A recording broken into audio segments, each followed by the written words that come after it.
नमस्कार दोस्तों, आज मैं आप सभी के समक्ष तिल चौथ अथवा संकट चौथ के व्रत की दो कथाएं प्रस्तुत कर रही हूँ। तिल चौथ का व्रत माघ मास की कृष्ण पक्ष की चतुर्थी को किया जाता है। इस दिन गणेश भगवान तथा चौथ माता को तिलकुट्टे का भोग लगाया जाता है।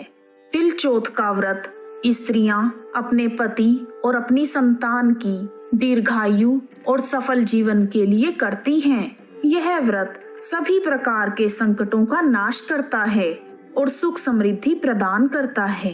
इस दिन पूरा दिन व्रत रखकर शाम को गणेश जी तथा चौथ माता की पूजा की जाती है और रात को चंद्रमा को अर्घ देने के बाद ही व्रत पूर्ण माना जाता है। आइए शुरू करते हैं तिल चौथ की पहली कथा। ओम गणेशाय नमः। एक गांव में दो भाई रहते थे। बड़ा भाई बहुत ही अमीर और छोटा भाई बहुत गरीब था। वह जंगल से लकड़ियां बीनकर गांव में आकर बेचता था। वह अपने परिवार को खाना देने में भी असमर्थ था। बड़े भाई की पत्नी पैसे वाली होने के कारण बहुत घमंडी थी और दूसरी ओर छोटे भाई की पत्नी गणेश भगवान की परम भक्त थी। वह सुबह अपने घर का काम निपटाकर जेठानी के घर चूल्हा चौका, सफाई और बच्चों को खाना खिलाना आदि सारे काम करती थी और वापस जाते समय उसकी जेठानी बचा हुआ खाना उसके परिवार के लिए दे देती थी। ऐसे ही दिन बीतते चले गए और माघ मास की कृष्ण पक्ष की चतुर्थी आई। उस दिन देवरानी ने पूरे भक्ति भाव से तिल चौथ का व्रत रखा और 2 मुट्ठी तिलकुट्टा बनाकर छीके में रख दिया। वह गणेश जी की पूजा करके जेठानी के घर काम करने चली गई। उस दिन जेठानी ने भी संकट चौथ का व्रत रखा हुआ था। जब देवरानी ने जेठानी के घर का सारा काम कर दिया, तब उसने जेठानी के बच्चों से खाना खाने को कहा। तब बच्चे कहने लगे, जब माँ खाना खाएगी तभी हम खाएंगे। फिर उसने अपने जेठ को खाने के लिए बुलाया। तब जेठ बोला, मैं अपनी पत्नी के बिना खाना नहीं खाता, हम सब इकट्ठे खाना खाएंगे। फिर जेठानी ने कहा, आज किसी ने भी खाना नहीं खाया है, इसलिए मैं तुम्हें खाना नहीं दे सकती। आज तुम भूखे ही सो जाना, वैसे भी तुम्हें तो भूखे सोने की आदत है। देवरानी चुपचाप खाली हाथ घर चली गई। दूसरी ओर देवरानी के बच्चे अपनी माँ का इंतजार कर रहे थे कि आज तो त्योहार है, माँ अच्छा खाना लेकर आएगी। जब देवरानी घर पहुंची, उसे खाली हाथ देखकर उसके बच्चे निराश हो गए और वह भूखे ही सो गए। परंतु भूखा होने के कारण देवरानी के पति को नींद नहीं आई और वह बेचैन हो गया। उसने गुस्से में आकर अपनी पत्नी को बहुत पीटा। वह पूरे दिन की भूखी औरत मार खाकर गणेश भगवान को याद करते हुए ऐसे ही सो गई। तभी थोड़ी देर बाद संकट चौथ के गणेश महाराज उसके सपने में आए और उन्होंने कहा, आज तो तेरा तिल चौथ का व्रत है और तू भूखी सो रही है। तब देवरानी ने गणेश भगवान को पूरी बात बताई। तब गणेश जी बोले, मुझे भूख लगी है, कुछ खाने को दो।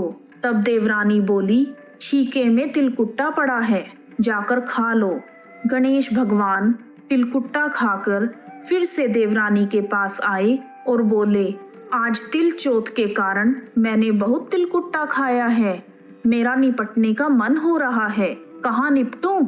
इस पर देवरानी ने कहा, पूरा घर तो पड़ा है, कहीं भी निपट लो। गणेश जी ने देवरानी के कहे अनुसार घर में जगह जगह निपट लिया। निपटने के बाद गणेश जी ने फिर से देवरानी को कहा, अब मैंने निपट तो लिया, मैं कहाँ पहुँचूं? देवरानी को गुस्सा आ गया। उसने कहा, मेरे सिर में पहुँच लो। और गणेश भगवान देवरानी के सिर पर पहुंचकर चले गए। रात को भूखा सोने के कारण देवरानी अगले दिन जल्दी उठ गई और उसने देखा कि सारा घर हीरे मोतियों से जगमगा रहा है और उसका सिर भी सोने की आभा से चमक रहा है। वह पूरे घर में फैले हुए धन को बटोरने में लग गई और गणेश भगवान की जय जयकार करने लगी। उसे सारी चीजें बटोरने में इतनी देर हो गई कि वह जेठानी के घर समय पर नहीं जा पाई। बहुत देर बाद भी जब वह जेठानी के घर नहीं गई तो जेठानी ने अपने बच्चों को चाची के घर भेजा कि देख कर आओ वह आज क्यों नहीं आई। जब बच्चे चाची के घर गए तो उन्होंने देखा कि पूरे घर में हीरे मोती पड़े हैं। बच्चों ने चाची से पूछा, चाची आज तुम काम पर क्यों नहीं आई? इस पर देवरानी बोली, अब मुझे तुम्हारे यहाँ काम करने की कोई जरूरत नहीं है। बच्चे अपना सा मुंह लेकर वापस चले गए और उन्होंने अपनी माँ से कहा, माँ चाची के घर तो बहुत धन हो गया है। जब जेठानी ने यह बात सुनी तो वह दौड़ती हुई देवरानी के घर आई और पूछने लगी, तुम्हारे पास ये सब कहाँ से आया? भोली भाली देवरानी ने पूरी बात अपनी जेठानी को बता दी। देवरानी की बात सुनकर जेठानी अपने घर आ गई और अपने पति से कहने लगी कि मुझे लकड़ी से मारो। तब जेठ बोला, तुम पागल तो नहीं हो गई हो? मैंने आज तक तुम्हें नहीं मारा। तब जेठानी बोली, आपको पता है देवरानी को देवर जी ने बहुत मारा था, इसलिए उसके यहाँ बहुत धन हो गया है। तब जेठानी का पति बोला, भाग्यवान, हमारे तो अन्न के भंडार भरे हुए हैं, तो लालच में क्यों मार खाती है? लेकिन वह नहीं मानी। जेठानी ने उसे विवश कर दिया और जेठ ने अपनी पत्नी को बहुत मारा और बहुत मार खाकर गणेश भगवान को याद करके सो गई।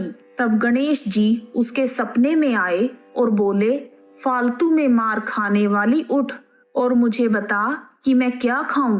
तब जेठानी बोली, गणेश जी महाराज, देवरानी के घर में तो थोड़ा सा तिलकुट्टा था, मैंने तो आपके लिए देसी घी के लड्डू बनाए हैं, आप आराम से उन्हें खाइए। तब गणेश भगवान लड्डू खाकर वापस आए और उन्होंने जेठानी से पूछा, मैं कहाँ निपटूं? इस पर जेठानी बोली, देवरानी का तो छोटा सा झोपड़ा था, मेरा तो बहुत बड़ा मकान है, जहाँ चाहो वहाँ निपट लो। उसके बाद गणेश जी ने उसे पूछा, अब मैं निपट तो लिया, अब मैं कहाँ पहुँचूं? तब जेठानी ने कहा, मेरे सर पर पहुँच लो, और गणेश भगवान पहुँचकर चले गए। थोड़ी देर बाद जेठानी ने उठकर देखा तो पूरा घर बदबू से सड़ रहा था। तब वह बोली, हे गणेश जी, आपने तो मेरे साथ छल किया है, देवरानी को तो धन वैभव दिया और मुझे कूड़ा करकट दिया। तब गणेश जी आए और बोले, तूने धन के लालच में मार खाई है। गणेश जी की बात सुनकर जेठानी शर्मिंदा हुई और बोली, हे भगवान, मुझे तो धन नहीं चाहिए, पर आप मेरा घर पहले की तरह ही कर दो। तब गणेश जी बोले कि अपने धन में से आधा धन अपने देवर को दो, तब ही मैं इसे ठीक करूंगा। जेठानी ने गणेश जी के कहे अनुसार आधा धन देवरानी को दे दिया, परंतु कहीं एक सुई धागा रह गया। जब जेठानी ने सुई धागा देवरानी को दिया तब गणेश भगवान ने अपनी लीला समाप्त कर दी। हे रिद्धि सिद्धि के दाता गणेश जी महाराज, जैसे आपने जेठानी के साथ किया वैसा किसी के साथ ना करना, और जैसा आप देवरानी पर टूटे वैसा सब पर टूटना।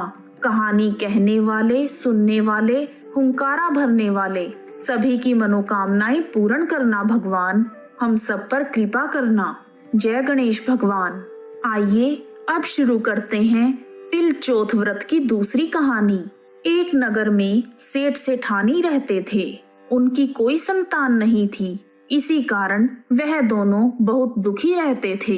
एक दिन सेठानी ने पड़ोस की औरतों को तिल चौथ का व्रत करते हुए देखा और पूछा, बहन, यह किस देवता का व्रत कर रही हो और इसे कैसे करते हैं और इससे क्या फल मिलता है? तब उन्होंने बताया, बहन, आज तिल चौथ का व्रत है। यह व्रत सभी मनोकामनाओं को पूर्ण करने वाला है। हम सभी गणेश भगवान और चौथ माता की पूजा कर रहे हैं। इस व्रत को करने से धन, वैभव, संतान और अमर सुहाग मिलता है। घर में सुख शांति का वास होता है। तब सेठानी बोली, अगर मेरे यहाँ संतान हो जाए तो मैं भी चौथ माता और गणेश भगवान को 1.25 किलो तिलकुट्टा चढ़ाऊंगी। चौथ माता की कृपा से वह गर्भवती हो गई और उसे 9वें महीने में एक पुत्र की प्राप्ति हुई। पुत्र को पाकर सेठ और सेठानी बहुत खुश हुए, परंतु सेठानी चौथ माता को तिलकुट्टा चढ़ाना भूल गई। जब लड़का बड़ा हो गया तो सेठानी को उसके विवाह की चिंता हुई और उसने चौथ माता को याद किया और कहने लगी, अगर मेरे बेटे की शादी तय हो गई तो मैं 5.25 किलो का तिलकुट्टा चढ़ाऊंगी। कुछ दिन बाद सेठानी के लड़के की सगाई हो गई और उसकी शादी भी तय हो गई, लेकिन सेठानी फिर से तिलकुट्टे का भोग लगाना भूल गई। इससे चौथ माता और गणेश जी दोनों बहुत गुस्सा हुए। शादी के दिन अभी 3 ही फेरे पढ़े गए कि चौथ माता ने लड़के को वहां से गायब कर दिया और उसी गांव के बाहर पीपल के पेड़ पर छिपा दिया। शादी में आए हुए सभी लोग हैरान हो गए कि दूल्हा कहाँ चला गया। कुछ दिन बाद जिस लड़की से सेठानी के बेटे की शादी हो रही थी, वह गणगौर पूजने के लिए गई। रास्ते में वह लड़की उस पेड़ के नीचे से निकली जिस पर चौथ माता ने दूल्हे को छिपाया था। तब पेड़ की कोटर में बैठा हुआ दूल्हा बोला, आओ मेरी अधब्याही नार आओ। लड़की ने जब यह सुना तो वह भागती हुई अपने घर गई और उसने अपनी माँ को पूरी बात बताई। लड़की की बात सुनकर उसके माता पिता और गांव वाले सब इकट्ठे होकर उस पेड़ के पास गए और देखा कि यह तो वही जमाई राजा है जिसके साथ हमारी लड़की की शादी हो रही थी। और यह क्या, यह तो उसी रूप में बैठा है। तो सभी ने उससे पूछा, क्या आप इतने दिन से यहाँ बैठे हो? तब जमाई राजा बोले, मैं तो यहाँ चौथ माता के गिरवी बैठा हूँ। मेरी माँ से कहो कि वह मेरे जन्म से लेकर अब तक के बोले हुए सारे तिलकुट्टे का भोग बनाकर चौथ माता और गणेश जी को चढ़ाए और उनसे माफी मांगे। तब लड़की की माँ ने अपनी समधन को जाकर सारी बात बताई। तब दोनों समधनों ने मिलकर 1.25 मण का तिलकुट्टा बनाकर गणेश जी और चौथ माता को पूरे श्रद्धा भाव से चढ़ाया और उनसे माफी मांगी। उन दोनों की पूजा और भोग से गणेश भगवान और चौथ माता प्रसन्न हो गए और उन्होंने दूल्हे को छोड़ दिया। उसके बाद वर वधू के 7 फेरे पूरे हुए और वह सकुशल अपने घर के लिए विदा हुए। गणेश भगवान और चौथ माता की कृपा से दोनों घरों में खुशहाली छा गई। हे चौथ माता, हे गणेश भगवान, जैसा उस लड़के के साथ हुआ वैसा किसी के साथ ना हो और कोई भी भगवान को बोला हुआ प्रसाद चढ़ाना ना भूले। हम सब पर अपनी कृपा बनाए रखना। इस प्रकार तिल चौथ की दोनों कथाएं पूर्ण हुई। कहानी सुनने वालों का भी भला और सुनाने वालों का भी भला। आप सभी का हार्दिक धन्यवाद। जय चौथ माता, जय गणेश भगवान।